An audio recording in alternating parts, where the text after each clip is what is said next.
கனடாவில் பரபரப்பாக பேசப்பட்டுக் கொண்டிருக்கின்ற இந்த பிஸ்னோய் லோரன்ஸ் பிஸ்னோய் என்கின்ற ஒரு குழுவின் மீது குழு தொடர்பான தாக்குதலாக இது கருதப்படுகின்றது.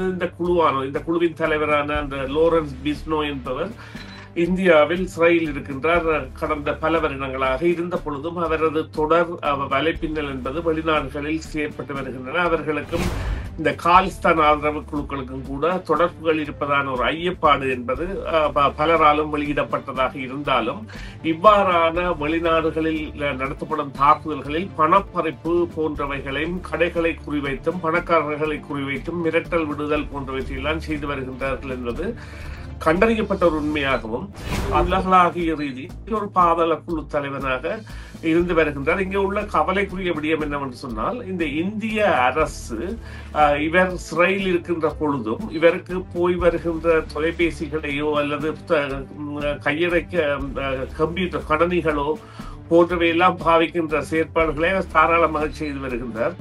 இது மோடியினுடைய ஒரு இரண்டுபட்ட பார்வையாக கூட பார்க்கக்கூடியதாக இருக்கும் என்றால், இவர் இந்து மதத்தை சார்ந்தவராக இருக்கின்றபடியால் இவ்வாறான தன்மையை கொண்டிருக்கின்றாரா என்கின்ற ஒரு கேள்வியை கூட எழுப்புவதாக இருக்கின்றது. கனடா முன் கொண்டு வர வேண்டிய தீர்வு எதுவாக இருக்கும் என்று சொன்னால், அது இந்த பேட்ரிக் ப்ரவுன் அவர்கள் அல்லது பீல் பிராந்திய போலீஸ் மாதிபர் கேட்டுக்கொண்டது போல அந்த அமைப்பின் மீதான தடை என்பதை பயங்கரவாத அமைப்பாக அதனை முத்திரை குத்தும் ஒரு நடவடிக்கையில் அவர்கள் ஈடுபட்டு அதன் மூலம் குறைக்கலாம். அதே போன்று இந்த அங்கத்தவர்களாக அடையாளம் காணப்படுபவர்கள் கைது செய்யப்படுபவர்கள் நாடு கடத்தப்பட்டு இந்தியாவிற்கு அனுப்பப்படலாம் போன்ற நடவடிக்கைகள் மூலம்தான் இதனை கட்டுப்படுத்த முடியும். ஏனென்றால் இவர்களுடைய வன்முறை என்பது இந்திய இன குழுமங்களிடையே ஒரு பெரிய தாக்கத்தை ஏற்படுத்தி இருக்கின்றது என்பது மறக்க முடியாத உண்மையாக இருக்கின்றது.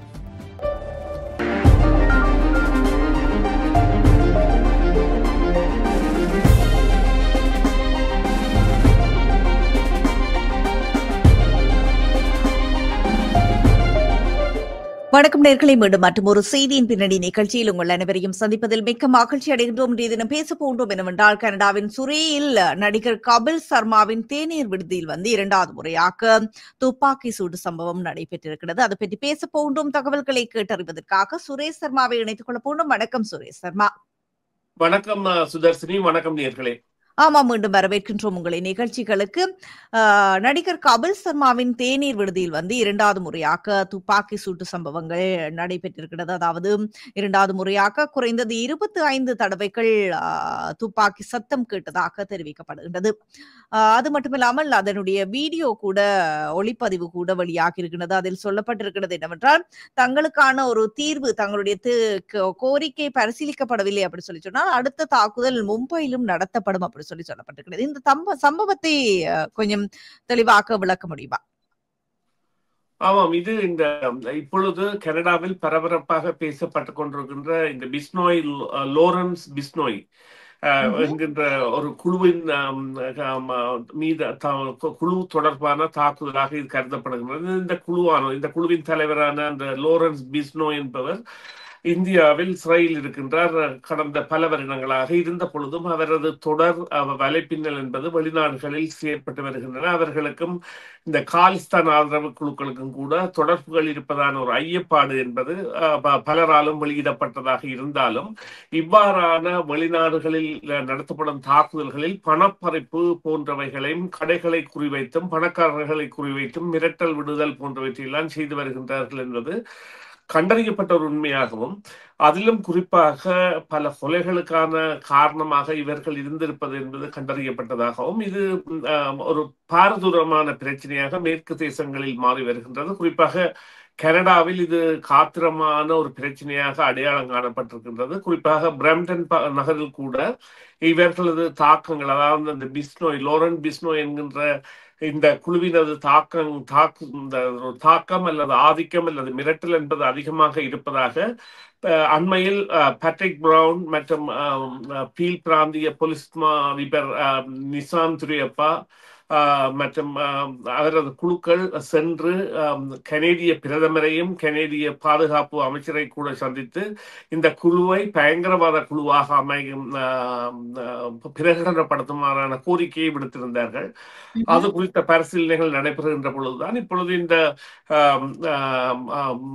அதாவது பிரிட்டிஷ் கொலம்பியாவில் இவ்வாறான பிரச்சனைகள் ஏற்படுத்தப்படுகின்றன. பிரிட்டிஷ் கொலம்பியாவும் இந்தியர்களின் ஆதிக்கம் அல்லது சனத்தொகை கூடிய ஒரு இடமாகவும் சீக்கியர்களின் சனத்தொகை கூடியதாக இருக்கின்ற ஒரு பிரதேசமாகவும் இருக்கின்றது. இருந்த பொழுதிலும் கடந்த வார இறுதியில் சாஸ்கச்சுவான் போலீஸ் கூட தங்களுடைய மாகாணத்தில் உள்ள இந்தியர்களிடையே இவ்வாறான பண பறிப்புகள் மிரட்டல்கள் என்பன இடம்பெறுகின்றன என்று இந்த குழுக்கள் மீதான கண்டனத்தை வெளியிட்டிருந்த நிலையில் இவர்கள் அங்கே உள்ள குழுக்கள், அதாவது அந்த குழுக்களின் எதிர்ப்பாளராக கருதப்படுபவர்களின் மையங்களை இலக்கு வைப்பது என்பது சாதாரணமாக இடம்பெறுகின்றது. அவ்வாறுதான் நீங்கள் குறிப்பிட்ட இந்த கபில் சர்மா அவர்களின் அந்த தேநீர் கடை மீதான தாக்குதல் இடம்பெற்றிருக்கிறது. இங்கே இதற்கான பின்னணிகளை நாங்கள் ஆராய்வமாக இருந்தால், இந்த லோரன் பிஸ்னோய் என்பவர் பஞ்சாபில் பிறந்தவராகவும் 1993 மிகவும் இள வயது உள்ளவராகவும் ஒரு இந்து சமயத்தை பின்பற்றுவராகவும், இவர்கள் இந்த பிஸ்னோய் செக்டர் என்கின்ற இந்து மதத்தின் ஒரு பிரிவு. இவர்கள் இயற்கையை பேணுபவர்களாகவும் மிருகங்களை வதைக்கக்கூடாது அல்லது மிருகங்கள் மீதான தாக்குதல்களை நடத்தக்கூடாது போன்ற கொள்கைகளை உடையவர்களாகவும் மற்றும் குறிப்பாக வன்முறையை தொடக்கூடாதவர்களாகவும் வன்முறை பேணக்கூடாதவர்களாகவும் தான் இந்த சமயம் சொல்லி இருக்கின்றது. எனினும் அந்த சமயத்தை மதிப்பதாக கூறுகின்ற இந்த லோரன்ஸ் பிஸ்னோயை இந்து சமயத்தை சார்ந்தவர், அந்த நான் குறிப்பிட்டது போல பிஸ்னோய் பிரிவு இந்து சமயத்தின் அவரை ஒரு தலைவராக கூட ஒரு சிலர் பார்க்கின்றார்கள். இருந்த பொழுதிலும் அவர் இந்த சல்மான் கான் மீதான ஒரு நடவடிக்கையை எடுப்பதற்கான முயற்சியில் தான் தன்னை பிரபலப்படுத்தி இருக்கின்றார். 1998 ஆண்டு சல்மான் ஒரு திரைப்பட படப்பிடிப்புக்கு சென்ற பொழுது அங்கே உள்ள ஒரு காட்டு மான் ஒன்றை வேட்டையாடி இருந்தார். அந்த மான் இவர்களுடைய அந்த பிளாக் காப் எனப்படுகின்ற அந்த மான் இவர்களுடைய ஒரு தெய்வீகமான தன்மை கொண்டது என்கின்ற நம்பிக்கைக்குரியது. எனவே அதை கொன்றபடியால் அவரை இல்லாமல் விடமாட்டேன் என்று இவர் பிறந்த 5 வயது குழந்தையாக அது இருந்த பொழுதிலும் அதனை ஒரு சாட்டாக எடுத்து வைத்து பல பிரச்சனைகளை கொண்டு வந்து இப்பொழுது உலகளாகிய ரீதியில் ஒரு பாதாள குழு தலைவனாக இருந்து வருகின்றார். இங்கே உள்ள கவலைக்குரிய விடயம் என்னவென்று சொன்னால், இந்த இந்திய அரசு இவர் சிறையில் இருக்கின்ற பொழுதும் இவருக்கு போய் வருகின்ற தொலைபேசிகளையோ அல்லது கையடைக்க கம்ப்யூட்டர் கணனிகளோ போன்றவையெல்லாம் பாவிக்கின்ற செயற்பாடுகளை தாராளமாக செய்து வருகின்றார். இது மோடியினுடைய ஒரு இரண்டுபட்ட பார்வையாக கூட பார்க்கக்கூடியதாக இருக்கும் என்றால், இவர் இந்து மதத்தை சார்ந்தவராக இருக்கின்றபடியால் இவ்வாறான தன்மையை கொண்டிருக்கின்றாரா என்கின்ற ஒரு கேள்வியை கூட எழுப்புவதாக இருக்கின்றது. இப்பொழுது இந்த குழுக்களுக்கு இடையில் இந்த குழுக்களுக்கும் சீக்கியர்களுக்கும் ஏதாவது சம்பந்தம் இருக்கும் அப்படி சொல்லி யோசிக்கின்றீர்களா? இல்லை, இந்த உரிமை குரல், அதாவது மூஸ்வாலா கனடாவில் இருந்து ஒரு அந்த ட்ராப் பாடகர் ஒருவர் கனடாவில் பிரபல்யமாக இருந்தவர். அவருடைய கொலை என்பது பஞ்சாபுக்கு அவர் சென்றிருந்த பொழுது இடம்பெற்றது.